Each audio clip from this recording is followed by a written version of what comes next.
Hi everyone. I hope you're very warm and cozy on this cold November night, and that you're warm and cozy for a holiday and winter reads recommendation show. Yep.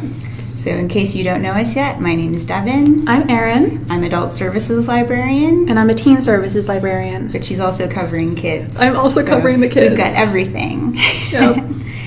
Don't forget that, please let us know you're on. If you're jumping on, give us a thumbs up or a hello or a smiley face or a heart. And if there's something that you wish we would have said that we don't say during the show as far as a winter read or holiday recommendation, make sure you put it in the comments because we're always interested to know what the patrons are reading. Yep. So, I guess Erin is going to start us off today. Yep. So, warm reads, warm, comfy reads. Holidays. Winter. Yep. So a lot of the times, like when we're doing our recommendations, I am finding books that other people have recommended because there are just so many things we just can't read everything ourselves. Can't read everything. This time, I actually have something I've read. Awesome. And I was very excited about it. Well, actually, a lot of these I've kind of like gone through, but this one I read and it was so cute. So this book that I'm recommending is my first one, is Love and Other Train Wrecks, which has the cutest, prettiest cover. It's a very wintry read. So it is about two teens who are stuck traveling. One is Noah.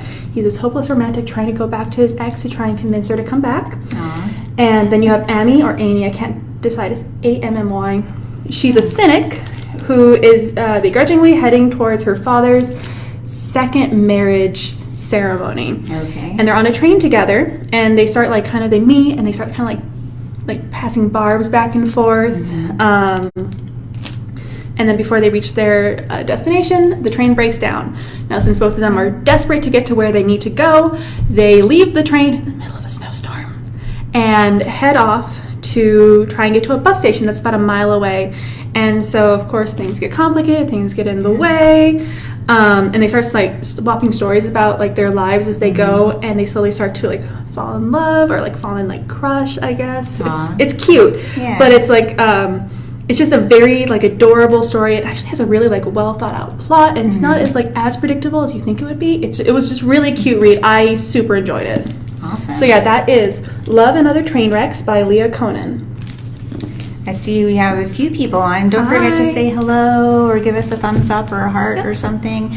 And don't forget, too, that all the things we're talking about tonight are available through our library catalog. Yep. So just go to our homepage, order away whatever you're interested in that you see tonight. So I'm starting off with the author that the New York Times calls the King of Christmas Fiction. Hey, thank you, Kelsey. Thanks so much for watching tonight. Hi, Kelsey. So it's called Noel Street, and this is a part of a series. Every holiday season, he comes out with another book in his Noel collection. So for this book, it's set in 1975, and the main character is Elle. She's a single mother who's supporting herself and her 6-year-old son, Dylan, as a waitress at the Noel Street Diner in Mistletoe, Utah. And when William Smith appears in town, their lives unexpectedly entwine. Elle learns that William is a recently returned Vietnam POW who's fighting demons, and he might have the answer to her own secret pain. So there's a little bit of intrigue. I really like that it's an historical setting, and you learn a little bit about Vietnam POWs. Booklist says that Evans brings readers another evocative story of hope and forgiveness at Christmas time with this year's addition to the Noel collection. The holiday love story combines the second chance theme with details about life during the Vietnam War to create a thought-provoking romance. So Thank you. A lot of people think romances are fluffy. This one's thought-provoking. Oh, wait, one more thing. Oh, yeah. I'm sorry. Oh, yeah, I wanted to show people that this book has some really nice touches. The one that's easiest to see, though, is that it has blue ink. Oh, that's so pretty. So it's got blue snowflakes all through the book, which I think is a really nice touch. That's so cute. Aww. So the next one, I'm really sad. It didn't arrive in time. I ordered it for the YA collection, and it's in our digital catalog, so you can get it through there, but the physical copy should be arriving pretty soon. I'm not a huge historical fiction person. I do like it, but I don't read it a ton. This one, I'm putting it on my definite to reads list. I have a little printout of the picture of the cover because the cover is just too pretty to not see. It's called The Smell of Other People's Houses by Bonnie Sue Hitchcock. This is absolutely just gorgeous cover. That's nice. So this is set in the 1970s in Alaska, and it is about 4 different teens who all have these very, very different lives, and it's kind of about how their lives intersect, and it has like kind of the premise of being more of a sad start, and then goes into a very, very like uplifting sort of tone, like upbeat tone. But the 4 different teens, you have a young girl who is being raised by her grimly religious grandmother. So she's isolated and unprotected. You have Dora, who has been informally adopted by an Athabascan family. But she fears for her life because her abusive and alcoholic father is in jail, but there's a threat of him getting out at any time. Yikes. There is Alice, who her parents have separated, and right now she's living in Fairbanks with her mother, but fishing with her dad in the summers. She wants to audition for like college dance programs, which means that she would stay in Fairbanks where her father desperately wants her to leave. And then you have Hank and his brothers, who have just snuck onto a ferry heading south. And then as they're on the ferry, one of the brothers disappears. So it's about how all of these like teens, all their lives intersect in this very like historically set time of just like a snapshot in the middle of Alaska in the 1970s. And so once again, that is The Smell of Other People's Houses by Bonnie Sue Hitchcock. I see we have some more people jumping on. Hi. Don't forget to give us a hello. Make sure to say hi. Hi, Sheila. Hi, Sheila. Thanks for joining us. Oh my gosh. Okay, so my next one's an historical fiction. It's set in Russia. I apologize if I don't pronounce it correctly. It's Zillyka. Yeah. And the author is Guzel Aikina. It was the winner of the 2015 Russian Booker Prize, and it's the debut novel by the author, and it draws heavily on the first-person account of her grandmother who survived the Gulag, which I thought was fascinating. So, thanks. Yeah, it is a really cool Isn't cover. it? Thank you, Stacy. So in Zillyka, it's Soviet Russia in 1930, and Zillyka lives with her husband and her mother-in-law in a small village, but then her husband is executed by communist soldiers. Zillyka is sent into exile with a bunch of other people from her village in a remote region in Siberia, and they have to travel there. Hundreds die of hunger and starvation and exhaustion. But Zillyka gets to know her fellow survivors, and she begins to build a new life apart from the one she had in her small village. So it got a lot of great things here. It was the winner of the Yasna Polyana Award, shortlisted for the Russian Booker Prize, winner of the Russia Big Book Award. Wow. So this came highly recommended by a few of my coworkers. I'm really interested in reading it myself, so if you want to read it too, go to our catalog and order it. Hi, Linnea. So my next one is a recommendation from one of our children's librarians. Rosada is one of our children's librarians. She's my go-to when it comes to anything fiction. She's awesome. She is absolutely amazing. And so, of course, whenever time comes around for me to start doing the children's books for this, I immediately go to her. And the first thing she said was, I know the perfect one for you. This is going to be great. And it's called The Green Glass House by Kate Milford, and then it's illustrated by Jamie Zolaris. So I don't read a ton of children's literature. I've actually started reading this, and I'm really, really enjoying it because I love mysteries. So this book is a mystery, and it's a ghost story, and it was published in 2014, but it won a bunch of awards in 2014, being, I think it was labeled one of the best children's books of 2014. It's gotten a ton of awards, but it's about a young boy named Milo who lives in the Green Glass House, which is a hotel named for the green glass windows around it. It is kind of it's like a place where a lot of people who are smugglers tend to stay. So Milo is living there in the cliffs above the river Skid Rack, where he and his family live. And he meets a young girl, Medi, who he introduces to his book of folklore and role-playing games that he likes to use to play around the inn, keep himself busy. Mm-hmm. And as they're going through this, they discover there's this ghost story involved and a hidden treasure possibly. And of course, he and the girl Medi are not the only ones looking for it. People who are staying in the inn are also looking for it. It's a really just interesting book, very, very intricately woven together. I'm really enjoying it. I absolutely think everyone should pick it up, even if you don't like reading like children's books. It's just a really great story. So it is Green Glass House by Kate Milford, and I'm wondering if I didn't bookmark it like I should have, but there are just like some really pretty like chapter illustrations. So each chapter has a pretty like illustration to go with it that like highlights the theme of the chapter. Cool. Yeah. So next I'm busting out a cozy mystery with cats. It is called Six Cats A-Slaying by Miranda James. It's part of a series, the Cat in the Stacks mystery series, and it is by, as I said, Miranda James, but it's also a New York Times best-selling series, which I think makes it sort of memorable as a cozy mystery series. So Christmas is coming, and Charlie, the main character, is doing his best to show goodwill to his nosy neighbor while preparing for his first Christmas as a grandfather. But then Charlie finds a box on his doorstep with 5 kittens in it.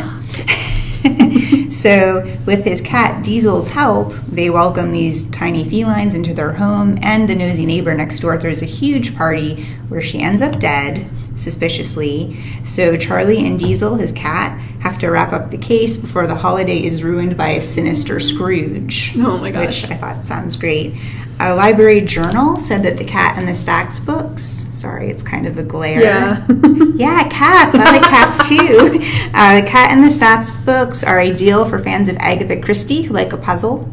And also Carolyn Hart, who's the best-selling author of the Death on Demand series, said that the courtly librarian Charlie and his Maine Coon cat Diesel are an endearing detective duo. So if you like cats and courtly librarians and glares on the book cover, I found it. This is the one for you. There we go. I love like cozy mysteries. They're so fun and they perfect are. For Christmas. My favorites are the Diane Mott Davidson with the recipes. Oh, they're so good. Yeah. So yeah, I am always looking for fun new cozy mysteries. Okay, we're going back to YA for mine. Cats are my favorite. Yeah, absolutely. Hey, Sheila, I love cats. So the next one I pulled up, because winter is very, very popular in fairy tales, a lot of times in YA, fairy tales are rewritten in like the wintry, cold months to keep that very grim feeling of like fairy tale style. So this book I'm going to recommend, it came out this year. It's got a ton of awards, gotten a lot of recognition. It's called Echo North by Ann Ruth Mayer. So this one is actually based off of one of my favorite fairy tales, which is East of the Sun, West of the Moon. It's one of my absolute favorites. This one is a version of it about a girl named Echo who lives a quiet life with her brother and her father and their stepmother. When Echo was 7, she found a wolf caught in a trap who scratched her or clawed her across the face and left her marked. So the people in the town thought that she was marked with the sign of the devil and left her alone. So she grew up being very isolated. When her father goes into town to sell some of her books and doesn't come back, her stepmother starts to berate her, and she escapes into the woods where she finds the white wolf who scarred her as a child and her father dying of hypothermia. Wow. The wolf tells her, "I will save your father of hypothermia if you come and stay with me for a year." She agrees and goes to stay with the wolf. And when she is with the wolf, she finds out that the wolf has a year. Hi, Gina. Hi, Gina. Hope that's how you say your I name. hope so, yeah. Thanks for joining us. Yeah, she finds out that the wolf has a year to live and is doing everything in her power to save the wolf. So it's just an absolutely great story. You have an amazing heroine. It's a really just interesting novel, and of course, since it's a retelling of my favorite fairy tale, I'm a big fan of it. So it's Echo North by Ann Ruth Mayer. That one sounds really good. Hi, Gina. Oh, there's two Ginas. Yeah. Okay, so this one I'm really excited about. It's brand new. It just came out November 5th, and it's nonfiction. It is called Winterlust, and the author's name is Bernd Brunner. In Winterlust, a farmer photographs thousands of snowflakes. Indigenous peoples thrive where famous explorers perish. Skis carve powdery slopes, and ice boats traverse glacial lakes. This illustrated meditation on winter I've got more glare on my side, Here, I think. let me do that while you talk. It's easier for me to focus. There we go. I got this. Illustrated meditation on winter combines the spectacular with the everyday, capturing the essence of a beloved yet dangerous season, which is all the more precious in an era of climate change. So this book got really great comments by 2 authors who are finalists for the Pulitzer Prize, Oh, wow. Okay. which seems like a big deal. One of them is Dan Egan. He said, many authors do their best to push away the winter with thermostats, shopping malls, and escapes to sunnier climes, but Brunner masterfully does in words what resilient and adventurous people have done for centuries. He finds beauty in blizzards and in the crystallized enchantment of snow. That's just one of the comments, but this book has amazing illustrations, so just let me show you a couple. Oh, pretty. This is one I put on Facebook earlier today, if you happen to see it. It's got an old-timey snowman, and he's got a face sort of like the old man in the moon. There's like some Victorian clothing. This is from early 1900s. And then there was another one that I thought was really cool. This is an Inuit man called Anavik, and he's wearing wooden snow goggles, and this is in 1916. So they knew to carve things to protect their eyes out of wood and bone, which I think is amazing. So it's basically every chapter is a different thing about snow and surviving and how the winter's mysterious and dangerous and beautiful. And I really want to read it, and I think you should too. Winterlust. So I'm pulling out another children's book, once again recommended by the amazing Rosada. Hey, Rosada. Yay, Rosada! So, of course, this is another fairy tale. I couldn't have just an adult YA fairy tale without having a children's fairy tale. This one is based off of the lesser-known Grimm's fairy tale of Snow White and Rose Red. Mm-hmm. So this is Snow and Rose by Emily Winfield Martin, and also illustrated by her, and I'll show the illustrations in a second because they're absolutely gorgeous. But this one is about another father who goes missing in the woods. What is it about fathers going missing in the woods in fairy tales? I don't know. Like, gotta help them. A lot. It happens way too often. Mm-hmm. But Snow and Rose and their grieving mother have to leave their house when their father goes missing in the woods. Mm-hmm. They leave their cozy house and have to move into this cabin in the woods, and it's just a very tight fit for all of them. Now, Snow and Rose are entirely different, where Rose is very tidy, Snow is a lot more wild. So one day they are wandering off the path away from their house, and they end up in a underground house with a curious library run by the librarian, capital L. When they go through the house, they find a tunnel that goes into the roots under a tree, and that leads them to a boy named Iva who grows mushrooms. And there's like all these weird creatures that happen inside this weird like fantasy forest, like a man with knees that bend backwards, and a giant bear who's being pursued by a huntsman. There's all these very interesting like character tropes. It's a slightly higher read, so it's a really interesting fairy tale, but it's more for like children who tend to read a little bit higher than their level, and who really, really like fairy tales. So I wanted to show a couple of the illustrations in mine. Wow. That's really cool. Absolutely gorgeous artwork. So she does all the artwork herself. I think this is absolutely beautiful. And then the other one I found was of the sisters. So you can see what the sisters look like. So I thought this was just a very beautiful children's book. Yeah. So yeah, that is Snow and Rose by Emily Winfield Martin. Awesome. Yeah. So I have a fairy tale next. This is actually part of a trilogy, so I'm going to start with the first one, but the third one just came out earlier this year. So I'm just starting with the first one, The Bear and the Nightingale by Catherine Arden. I believe the third one is called The Winter Witch. That's the one that recently came out. So in The Bear and the Nightingale, winter lasts most of the year at the edge of the Russian wilderness, and at night, Vasya and her siblings gather to listen to their nurse's fairy tales. Vasya loves the story of Frost, a blue-eyed winter demon. Yeah, absolutely amazing artwork. That was what we just said. Oh, awesome. I'm glad you liked it, Gina. Vasya loves the story of Frost, the blue-eyed winter demon, and wise Russians fear him while they honor the spirits that protect their homes. And then Vasya's widowed father brings home a new wife who forbids the family from honoring the household spirits.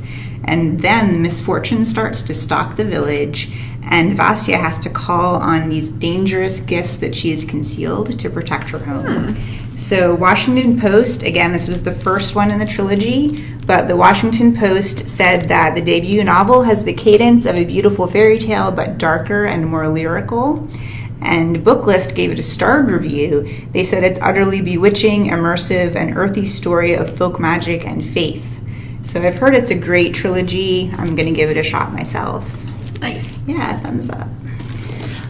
So this one literally came across my desk this morning. I had an entirely different book plan, but I'm like, no, I'm in love with this concept. I am so excited for this one. So yeah, I ordered it a while ago and it just came today. Awesome. This is perfect if you want another really cute holiday romance. Mm-hmm. It is called 10 Blind Dates by Ashley Elston. So this is about a girl named Sophie who unexpectedly breaks up with her boyfriend a little bit before the holidays, and she isn't thrilled about having to spend it with her grandmother instead of spending it with him. When her grandmother finds out about this breakup, she decides that she's going to set up Sophie on 10 blind dates, all from people throughout her family. So one of her uncles sets her up with someone that he knows and things like that. And so she has to go on these 10 blind dates, and it's so she can kind of figure out, does she actually want to go back to her boyfriend? Does she miss him? Is something that she actually wants? Things like that. Right. Well, she's always worried that her ex is going to find out because of social media. It's just, how technology gets involved. It's very fast. It's very light. It's very cute. Mm-hmm. There's these interesting things about there's text messages that happen here, so you can read their text message conversations. Oh, that's fun. Yeah. And it's really funny because whenever I read the reviews about these books, they're very focused on diversity and everything in the books. They make the point of pointing out if the characters are white or people of color. And my favorite is that it's an Italian-American family, very, very representative of that kind of family, right. And one uncle is gay. And I really appreciate that that's what they said at the very end of the thing. I just thought it hilarious. But it's an enjoyable, predictable romance. It's adorable. Get another thumbs up. Oh, nice. But yeah, I think this looks really cute. I'm actually planning on reading it, even though I don't read a ton of romances, because it just looks adorable. Yeah. But it's 10 Blind Dates by Ashley Elston. Cool. I have another nonfiction. So this is a mix. It's a cookbook and a literary memoir. And it's called Eat Joy.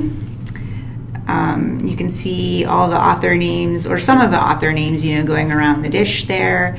And the author, or the editor rather, Natalie Garrett, she sent out sort of a request to all these different literary authors and asked them to share a recipe that meant something to them and then tell the story around the recipe. So it's a really interesting idea. It's great for people who consider themselves a foodie or a lover of literary fiction. Mm-hmm. It really covers both bases. And it just came out in October. It's a collection of illustrated essays by well-regarded literary writers that explore how comfort food can help us cope with dark times, be it the loss of a parent, the loneliness of a move, or the pain of a heartache. And what makes each tale so moving is not only the personal revelations, but also the compassion and healing behind every story. So Booklist gave it a starred review, and they said that taken separately or together, these essays depict food as love, medicine, relief, and communion. The stories are profound and genuinely moving. Library Journal gave it a starred review too, and they said it's a feast for avid lit lovers and foodies alike. Yeah, hearts. So I want to show you a couple things in this book that are really cool. It is really brightly illustrated throughout, but this is just the beginning of the chapter for growing pains. Yeah, sorry, everything's mirror image, so I'm a little confused. But you can see there's a plate and it's got bright colors. And there's an author, I'm sure you've heard of, Anthony Doerr, who wrote All the Light We Cannot See. Mm-hmm. And he has an essay and a recipe in here, but it's not really much of a recipe. It's just really funny. So it's when he's homesick and doesn't know what to do. That's the whole essay. And then at the end, he has a recipe for brownies. And it calls for 1 box of Duncan Hines Chewy Fudge Family Style Brownie Mix. Sit on floor, cut open brownie mix, add water, stir, eat with fingers. So some of them are more recipe heavy, while others might be more memoirish, but it's supposed to be a great read if you like food and literary fiction. So my next book is going to take a very hard turn from sweet and romantic and adorable and heart-wrenching. Mine is a dystopian YA thriller because there is, no YA list without a good dystopian YA thriller. Right. This one is called Winterkill by Kate A. Borman. The sequel is out. It's called Dark Thaw. But, so this is set in a settlement of 600 odd people who live in the frozen north in some place in a Canadian prairie. They don't give an exact area, but it's just kind of like this very, very isolated area. The girl's name is Emmeline. She's not quite 16. She's almost there.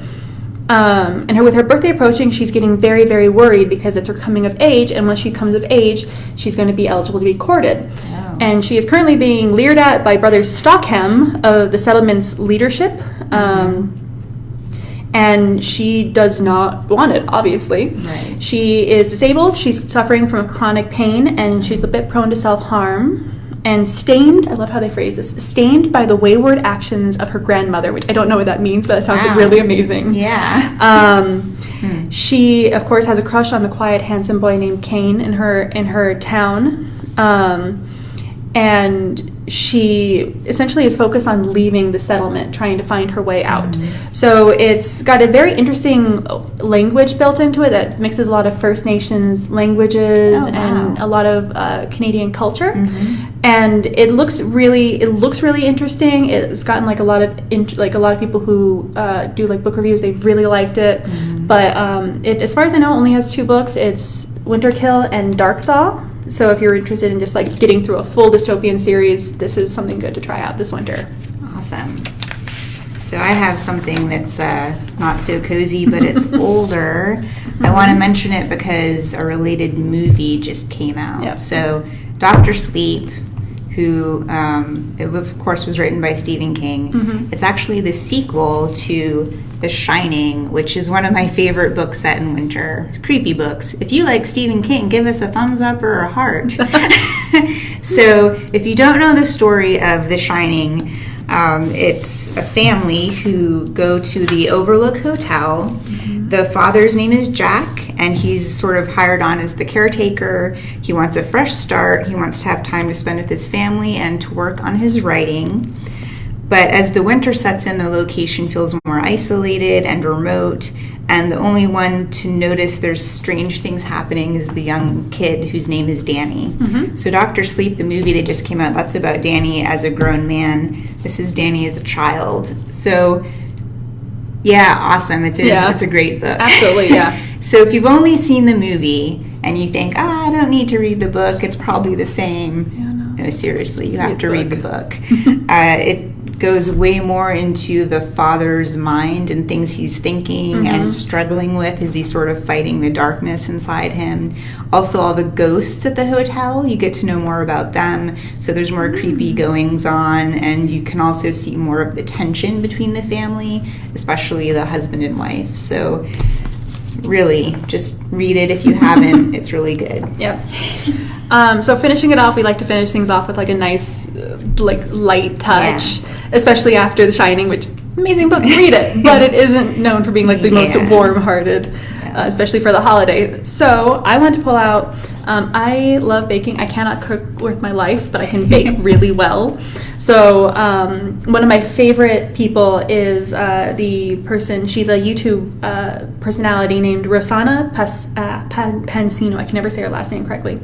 And she did this cookbook called Nerdy Nummies a while ago that's all nerdy style cookies and treats and stuff. Well, she came out with a new book this year called Baking All Year Round. And I've already tried out a couple of recipes from here, and I'm just in love with them because they're easy to use. She gives you a base that's a base for most of the recipes that she'll then later tweak later on. So she gives you a basic macaron recipe, nice. And then when it comes to making her New Year's Eve champagne and strawberry flavored macarons, then she's the cutest. Awesome. She's so fun to watch, but. She gives you how to tweak it to change it. And so I wanted to show 2 of her holiday themed ones. So this is all year round, but I want to focus on the holiday ones. So the first one I brought out is one that I will probably never attempt just because it is very detailed, but Just look how cute it is. Oh my gosh. It's a reindeer cake. Will you make that for me? Absolutely not. It's worth a try. I will make a version of it. Okay. And we will see if I don't fail. Because like frosting is, I can bake really well. I just cannot frost really well. And then the other one that I thought was really a lot easier to handle. This one I can make for you. That's really Peanut butter pine cones. They really look like pine cones. They really do. And they're very easy to follow recipes. And so if you like baking, if you are a teen who likes baking, if you're a teen who likes baking, this is something you should definitely pick out. Okay, so I have a quick cookbook talk as well. Mm-hmm. It is called Super Fun Times Vegan Holiday Cookbook by Isa Chandra Moskowitz. If you know Isa, you know that she's a fantastic vegan chef. She has her own website called Post Punk Kitchen, and it has a bunch of vegan recipes on it. I'm not vegan, but I have friends who are, so I try to make good food for everybody, whether they're vegan or not. And it really has recipes for every holiday in here, just like the one you were talking about with Rosanna. So it's got everything from New Year's to 4th of July and Hanukkah and Rosh Hashanah. It's really got everything. And I just wanted to show this one recipe that sort of knocked my socks off when I was flipping through. It's samosa spiced latkes. So all the deliciousness of a potato latke, A little bit easier. but with all the deliciousness of a samosa with like curry powder, and it's got some peas snuck in there and everything too.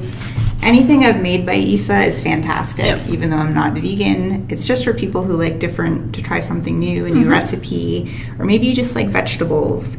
The Library Journal gave this a starred review and says that it demonstrates that favorite festive comfort dishes, some of them are already meat and dairy free and appropriate for every day and for holidays. There you go. And everything in here, it's about 250 recipes that make everybody happy, even meat eaters.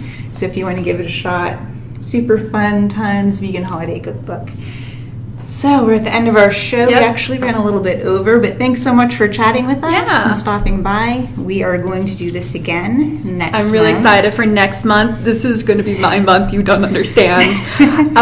So our next one is going to be Wednesday, December 11th. Of course, it's 7:30 to 8 like usual. Right. And it's going to be drawn to graphic novels. So even if you're not a graphic novel reader, this might be the time for you to find one that might become your new favorite. There's so many out there. So There's many. really something for everybody. Absolutely, yep. So tune in next month, same time. And if you watch this on the replay, feel free to add any questions at the end. Again, if there's any winter reads you want to recommend, put them in the comments. And everything we talked about tonight is in the catalog. Yep. So thanks so much for joining us, and stay warm. Stay warm. Bye. Bye.